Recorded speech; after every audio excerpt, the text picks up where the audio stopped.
고난 속에서 주의 음성을 듣게 되는 거예요. 왜? 고난에 들어오게 되면 한 가지밖에 생각이 안 되죠. 이 고난을 어떻게 하면 뚫고 나갈 수 있을까 하는 그 마음이죠. 그때 비로소 주님이 말씀해 주시는 거예요. 야곱이 어느 날 지나가는데 라반의 아들들, 처남들이죠.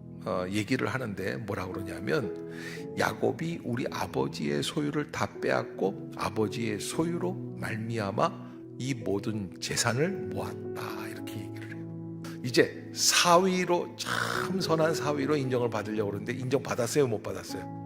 못 받았어요. 안 될 때는 이유가 있어요. 브레이크가 걸릴 때는 이유가 있어요. 어려움이 있을 때는 어려움이 있는 이유가 있어요. 고난도 이유가 있어요. 이 집 야곱은 성실하게 속이지 않고 했기 때문에 최선을 다한 거예요. 그런데 이상하게 내가 부유해지면 옆에 사람이 싫어해요. 20여 년 전에 그는 형과의 갈등 때문에 도망을 했어요.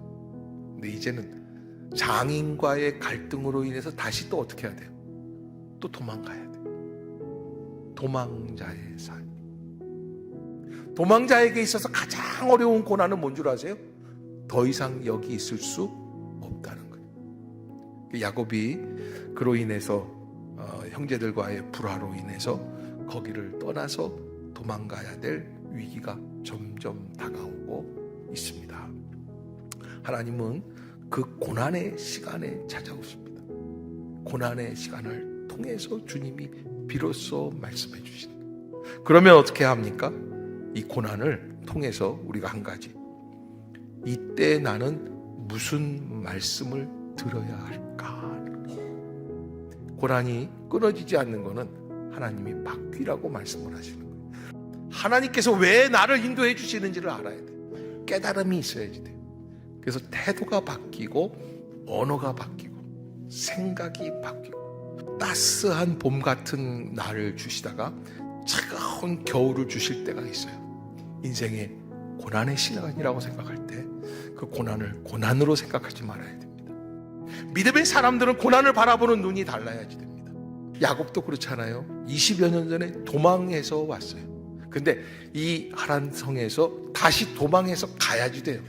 그런데 하나님이 그 고난의 이유가 있다고 말씀을 하시는 거예요. 하나님을 만난 그 베델의 자리, 예배의 자리로 돌아올 수 있도록 내가 너를 인도하겠다. 하나님의 약속이에요. 그 약속을 붙잡고 우리가 나아가는 거예요. 거기에 은혜가 있습니다. 과연 고난이라는 것은 어떤 우리에게 의미를 줄 수 있는가?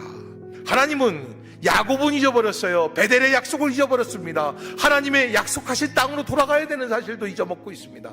때가 되니까 하나님은 정확하게 야곱을 깨우십니다. 그리고 그에게 말씀하십니다. 돌아가라. 너는 여기에 있어야 될 사람이 아니다. 너는 돌아가야 할 사람이야. 여러분, 우리가 세상에서 살면서 세상에서 주는 부귀영화로 인해서 내가 하나님 나를 잊어버릴 수가 있습니다. 예배의 자리를 잊어버릴 수가 있습니다. 하나님이 주신 은총을 잊어버릴 수가 있습니다. 그러나 어떤 때든지 들어야 할 음성이 있습니다. 뭐예요? 너는 여기 있어야 될 사람이 아니라 돌아가라. 야곱은 자기의 의지대로 사는 줄 알았습니다. 자기의 노력으로 사는 줄 알았습니다. 자기의 최선이 이 길이라고 생각을 했어요. 그러나 이 고난에서 야곱은 비로소 자기가 가야 할 자리를 깨닫게 됩니다. 그리고 하나님의 들어야 할 음성을 듣게 되죠. 가장 어려운 순간이지만 가장 힘든 과정이 있는 사람들이 있을 겁니다. 그러나 그때 하나님께서는 우리에게 함께 동행해 주십니다. 그 음성을 들으십시오.